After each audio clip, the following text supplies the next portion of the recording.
Hey y'all, happy Sunday and happy Mother's Day. Buckle your seatbelts and get ready for a smooth military move with this essential checklist. Here we go. To make this guide even easier for y'all to use, I'm going to break this down into 3 phases. The first phase is going to be the pre-move. The second phase is going to be the during move. And the third and final phase is going to be the post-move. So check my timestamps below in the description if you want to skip ahead. Otherwise, we're going to get started. All right, for your pre-move, the very first thing you need to do is get your orders. I know, shocking. The Army tells you you're going to go somewhere and they don't give you your orders right away. I can't speak to the other branches out there, so if it's similar, let me know down in the comments below. But for the Army, at least, you need to go to your battalion S1 or brigade S1. Again, depending on what echelon in which you work, you need to go to your battalion S1 first to do your request for orders in order to get your orders. Now, someone, if I'm wrong, correct me, please. I believe you can begin your request for orders 120 days or approximately 4 months before your slated day to PCS. While you're waiting on your orders, the next thing you can begin doing is packing.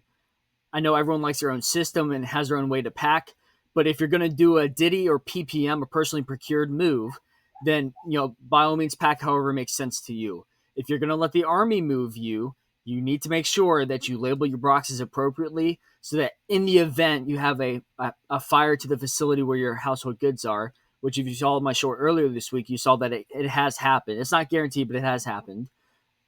Make sure you label your boxes accordingly and keep a very good list of what you have. In the event something happened to your goods, they could be refurbished accordingly. As you continue packing, hopefully your orders will come in at some point.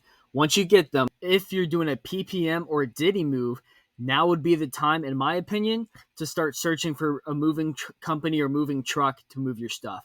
I wouldn't do it before you get your orders, just in case something happens and they get canceled. So once you get them, I would do that, or I would start coordinating for moving trucks or moving vans now.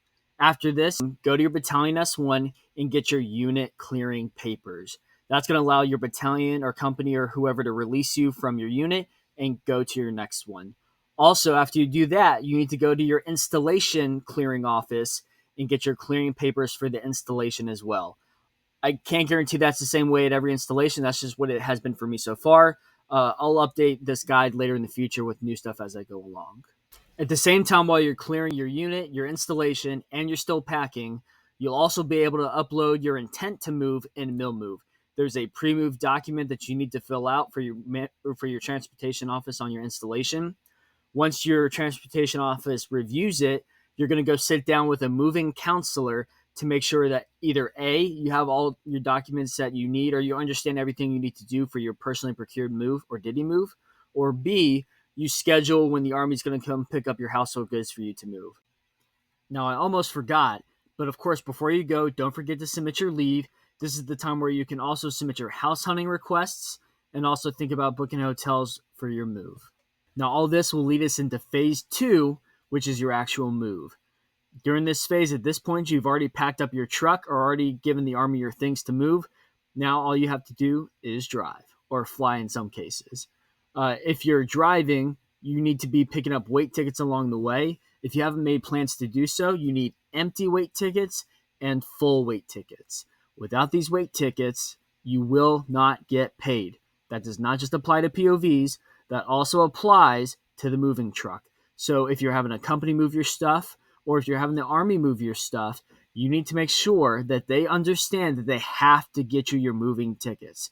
If you do not get your moving tickets, you're going to have a very hard time trying to get paid for your move. All right, so you're going to get to your final destination, and this will begin phase 3 or our post-move. The first thing you need to do in your post-move is close out your moving voucher in Milmove.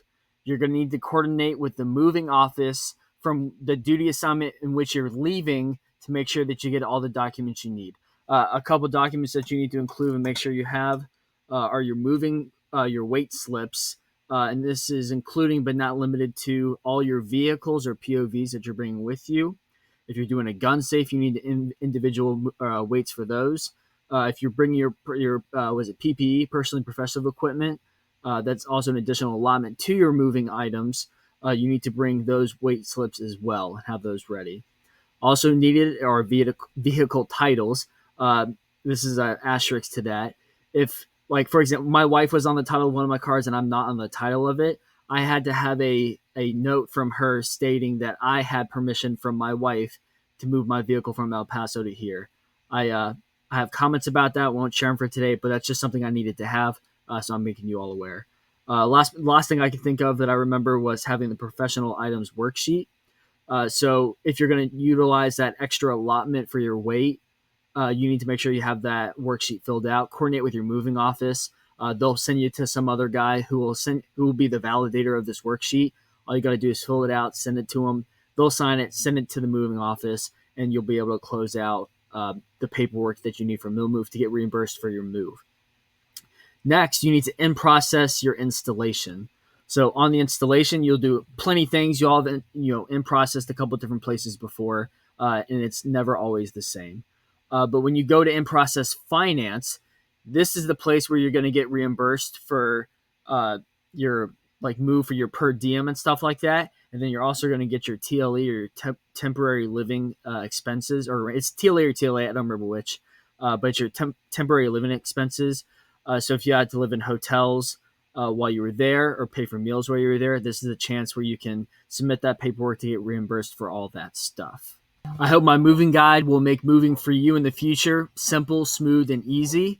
If I missed anything, please leave a comment down below. Let me know what I could have improved on or how I can improve this guide to help you in the future.